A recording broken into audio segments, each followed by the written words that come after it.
మనందరం నేను కూడా మీతో పాటు వచ్చి అక్కడ దర్శనం చేసుకొని దేవుడి ఆశీర్వాదం తీసుకొని కార్యక్రమాలు మనం మొదలు పెడదాం.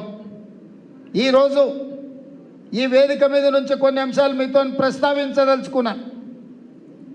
ఈ కొడంగల్ శాసనసభ నియోజకవర్గంలో 2009లో రాజకీయ ప్రస్థానం మొదలుపెట్టి ఆనాడు 14 రోజుల్లోనే 7500 మెజారిటీతో మీరు గెలిపించి మీరు నాటిన మొక్క ఈనాడు 33,000 మెజారిటీతోని కొడంగల్ ఎమ్మెల్యే అవ్వడమే కాదు, తెలంగాణ రాష్ట్రానికి ముఖ్యమంత్రి అయ్యేంత వరకు మీరే కాపాడి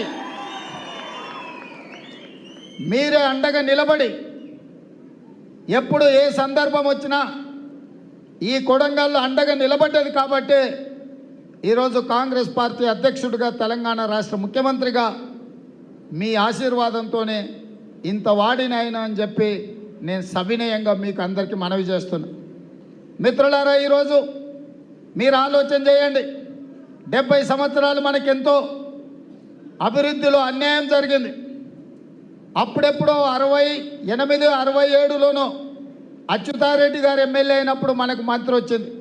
పెద్దలు గురునాథ్ రెడ్డి గారు 5 సార్లు ఎమ్మెల్యే అయినా, నందారం వెంకటయ్య గారు ఎన్నోసార్లు ఎమ్మెల్యేగా అయినా మన కొడంగల్ ప్రాంతానికి ఒక మంత్రి పదవి కూడా రాలేదు. ఆ లోటు ఉండే.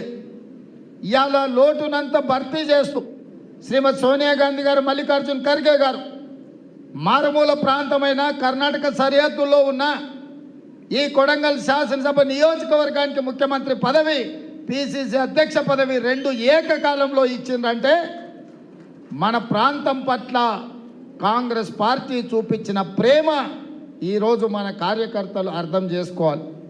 అందుకే ఈరోజు మనకు చదువుల విషయంలో కానీ, మనకు పెట్టుబడుల విషయంలో కానీ, మన ప్రాంత సాగునీరు తాగునీరు విషయంలో కానీ చాలా కాలం నుంచి అన్యాయం జరగడమే కాకుండా కృష్ణా వికారాబాదు రైల్వే లైన్ కూడా 20 ఏళ్ళ నుంచి అది అక్కడనే పడవ పడ్డది, పడకేసింది.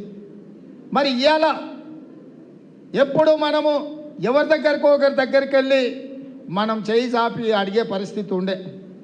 మనకు చిన్న సీసీ రోడ్డు కావాలన్నా, మోరి కాలువలు కావాలన్నా, ఇందిరమ్మ ఇల్లు కావాలన్నా, పిల్లలకు బడి కావాలన్నా, ఏదన్నా తండాలో గుడి కట్టుకోవాలన్నా మనం ఎవరి దగ్గరకు